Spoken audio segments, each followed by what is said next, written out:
So, this was how Claire would die. She knew it would happen eventually. She was rubbish at jumping, and she moved slowly. She felt a little like her continued existence was breaking some kind of natural order. The crumbling pillar was a dramatic death, she supposed. Wait, what? Claire couldn't shake the feeling that she was not, in fact, dead. It was at that moment that Claire realised she had superpowers.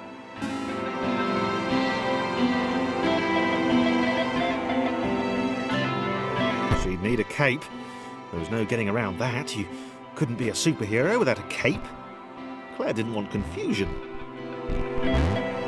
If you saw a cape, that made matters clear. You knew what you were dealing with. Claire was all about communication. And, you know, floating in water, which was her superpower.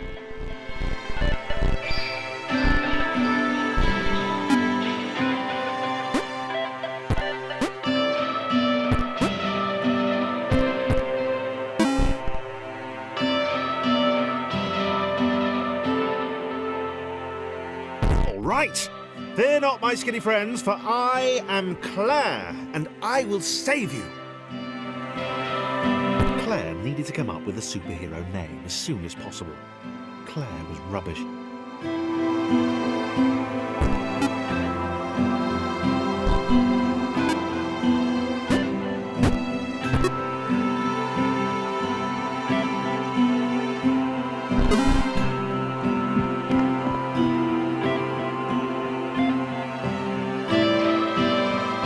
Arrived just in time, which was, of course, the perfect moment for superheroes to arrive.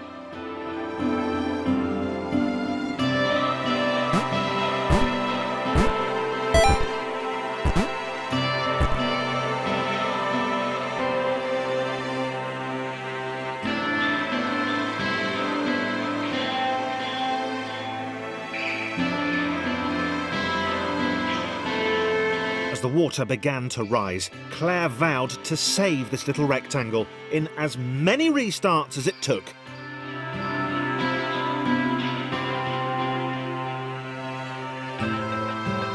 Claire wondered if Thomas would make a good sidekick. Or was she more the lone Avenger type? She liked that. The sole hero in a world of rectangles and conveniently placed pools of toxic water.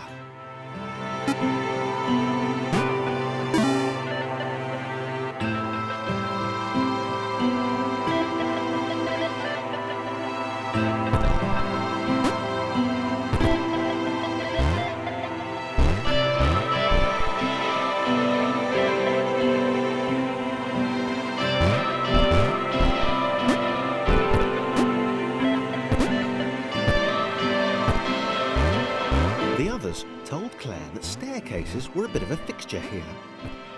Claire wondered why the world made it so difficult.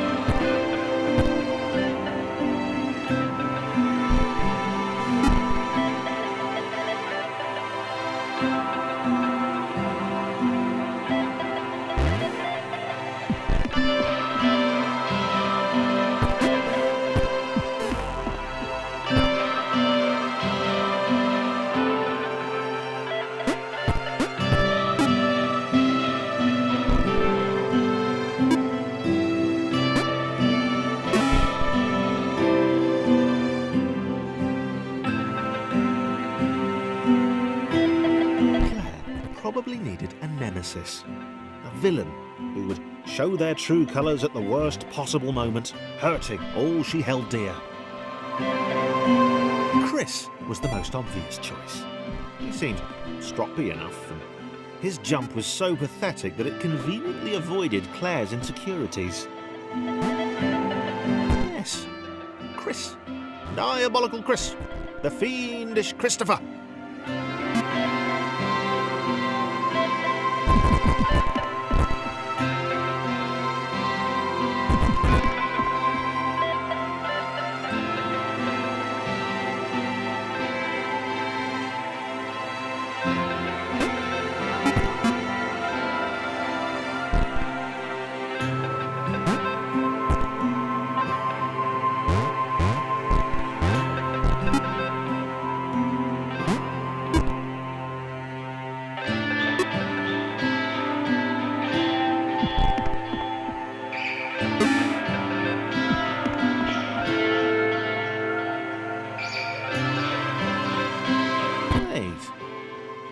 Chris gone?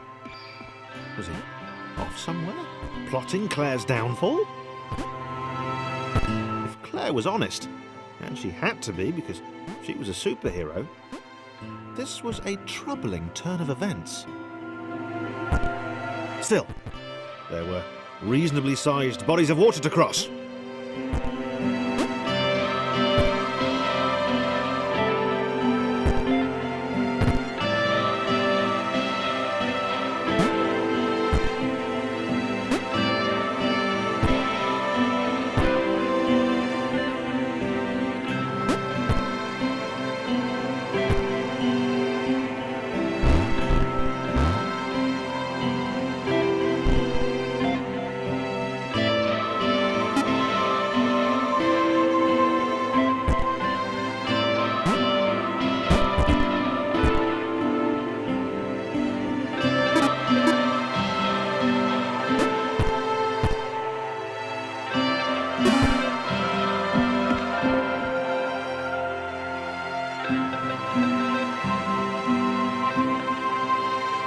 Moving platforms over water, eh?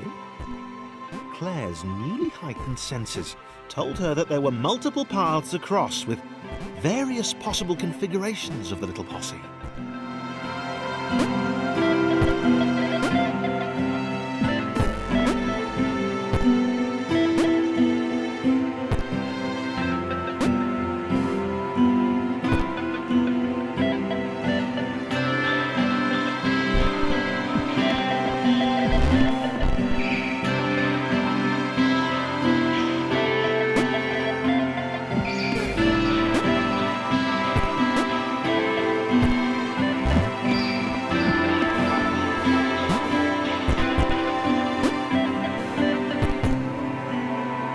They were doing really well. Claire hoped she could get them all across. John was fully aware he could do this alone. Thomas hoped he'd never have to.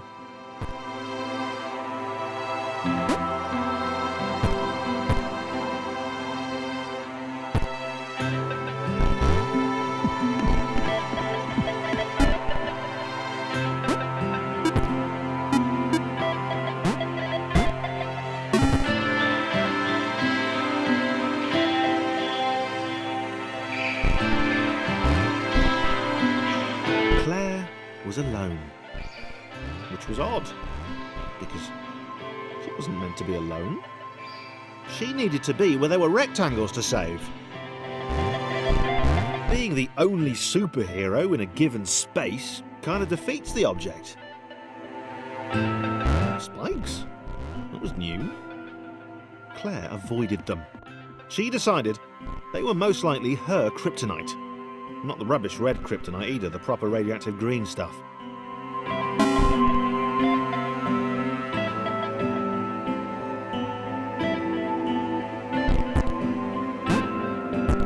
Wow.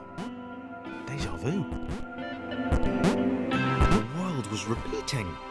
And this time Thomas was here. Claire felt something had gone wrong. There was a disturbance in the Force. Something had altered the Matrix. The world was reacting to their progress. It was amassing its forces. It was plotting against them.